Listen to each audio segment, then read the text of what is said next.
Karibu sana kwenye YouTube channel yetu ya Uuzaji. Leo nitakuelekeza jinsi ya kubadilisha jina ya group. Group tumelitengeneza ili hapa linaitwa Sawa Boss, lakini jina hili aliende vizuri wala alipendezei kwenye biashara. Sasa sisi tunaenda kulibadilisha. Moja kwa moja utaingia hapa kwenye setting.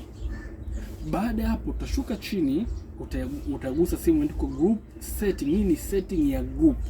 Tupo ndani ya group, unagusa hapo group setting. Baada hapo unagusa name. Baada hapo unabonyeza Sawa Boss. Basi unataka ulibadilishe, uliite tuchague ili umeliita bidhaa mpya. Basi tutaliita bidhaa mpya.